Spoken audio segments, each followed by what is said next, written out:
Video viral झाले होते बीडमधून, जिथे पोलिंग बूथ वरती काही वोटर्सला येऊ पण देत नव्हते.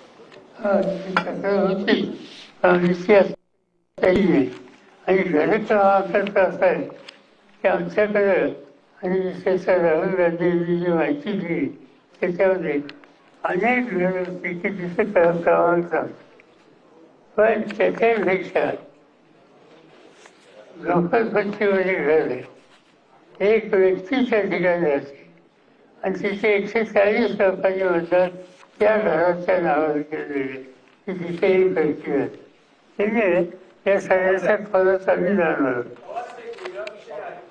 एक याला जोडूनच एक माहिती सांगतो. माझ्याकडे एक मतदारसंघ आहे, त्यामध्ये 0 हाऊस नंबर आहे, डॅश हाऊस नंबर आहे, शेकडो घर आहेत. त्याच्यात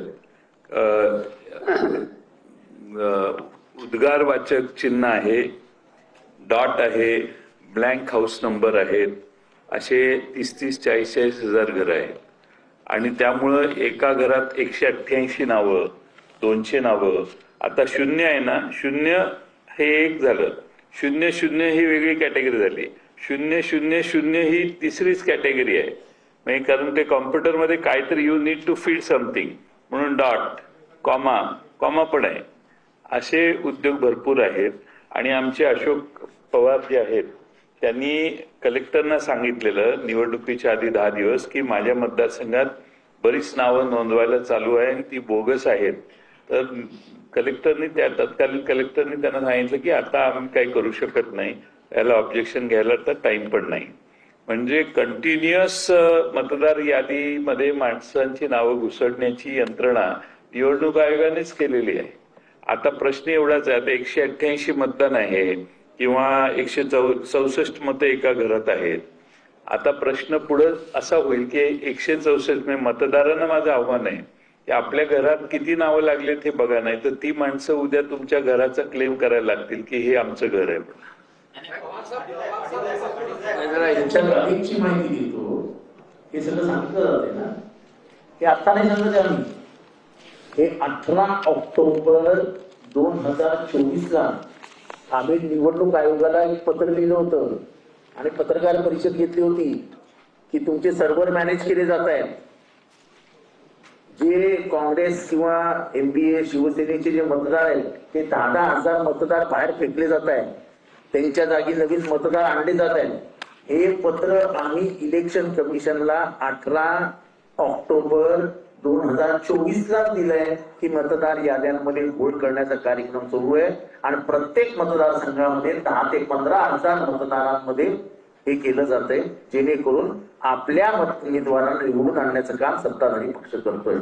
ही तक्रार निवडणुकीच्या नंतरची नाहीये, ही तक्रार निवडणुकीच्या आधीच आम्ही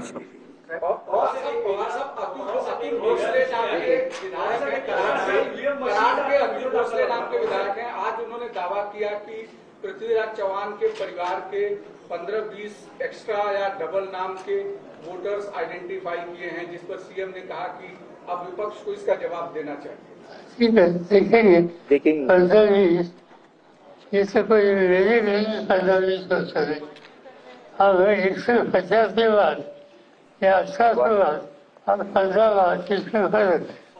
ये सर्व पत्रकार ये अच्छी बात है कि देवेंद्र फडणवीस भी मान गए कि वोटर लिस्ट में धांधली होती है और यही हम चाहते हैं. और हम कहते हैं उनको अगर ये ऑब्जेक्शन होगा तो उन्होंने भी हमारे ये जो प्रयास जो चालू है उसमें जुड़ जाना चाहिए और इलेक्शन कमीशन को लाइन पे लाने की जरूरत जो है उसमें सहभाग होना चाहिए. लास्ट क्वेश्चन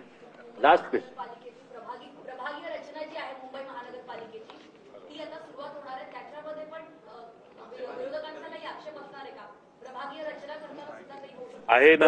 रचना ही सरकार पुरस्कृत असते, आयुक्त हा सरकारी नोकर असतो. मी स्वतः ठाण्यामधली प्रभाग रचना बघितलेली आहे. 2017 साली केलेली प्रभाग रचना ही नेत्यांच्या घरात बसून आयुक्तांनी केलेली आहे. त्याच्यामुळे प्रभाग रचना ही स्वतंत्र पद्धतीने करण्याचं काम निवडणूक आयोगाने करावं असं 4 महिने अगोदर त्यांना मी पत्र दिलेलं आहे. कुठलीही प्रभाग रचना ही स्वतंत्ररित्या केली जात नाही, त्याच्यावर प्रचंड सरकारचा दबाव असतो असा आमचा आरोप नाही तर मी पुराव्यानिशी सिद्ध करून देईन. चला, थँक्यू.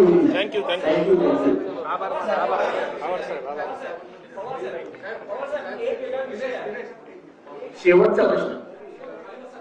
मतदार याद्यामध्ये जी यंत्रणा काम करते मतदार याद्या करण्याच्या त्या सगळ्या महसूल यंत्रणा किंवा ग्रामीण विकास खात्याच्या अंतर्गत यंत्रणा काम करते.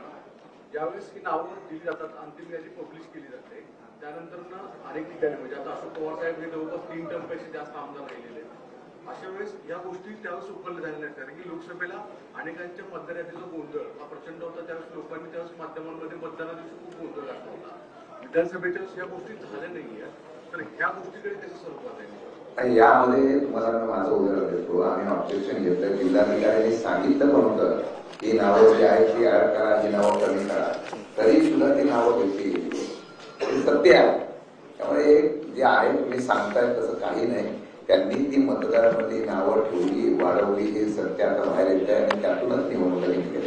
आणि तुळजापूरला निवडणूक अधिकारी कुळंबे नावाचे, मी नाव येईल माझ्या ट्विटरवर आहे, त्यांनी पोलिसात तक्रार केली आहे की माझ्यावर दबाव टाकला जातोय, 10,000 कोटी नाव टाकण्याची. त्यांच्याकडे ऍड्रेस नाही, त्यांच्याकडे कार्ड नाही, पण माझ्यावर दबाव टाकलाय. तसा FIR आहे तुळजापूरला.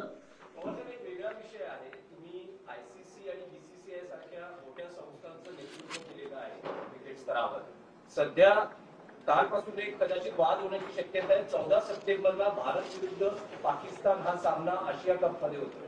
काही पक्षांनी त्यावर आक्षेप घेतलाय. पहलगाम मध्ये जो हल्ला झाला त्या पार्श्वभूमीवर काही पक्षांचं म्हणणं आहे की भारत विरुद्ध पाकिस्तान सामना खेळवला जाऊ नये. शिवसेना युपीटीचं एक उत्तम म्हणणं आहे की जर भारतात हे सामने झाले तर आम्ही उधळून लावले असते. तर तुमचं काय मत आहे की भारत विरुद्ध पाकिस्तान सामना होतो? माझं काही मत असत नाही.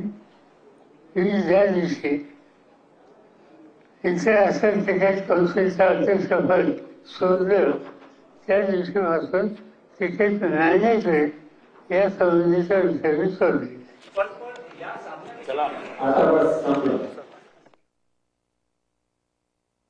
पदाधिकाऱ्यांच्या बैठकीनंतर शरद पवारांची पत्रकार परिषद. निवडणुकीआधीच आम्ही पत्र लिहिलं होतं, सर्व्हर मॅनेज होत आहेत असं जितेंद्र आव्हाडांनी म्हटलेलं आहे. तर फडणवीसांनी मान्य केलंय वोटर लिस्टमध्ये घोळ आहे असं जयंत पाटलांनी म्हटलेलं आहे. निवडणूक आयोग सरळ करण्यासाठी त्यांनी आमच्यासोबत सामील व्हावं.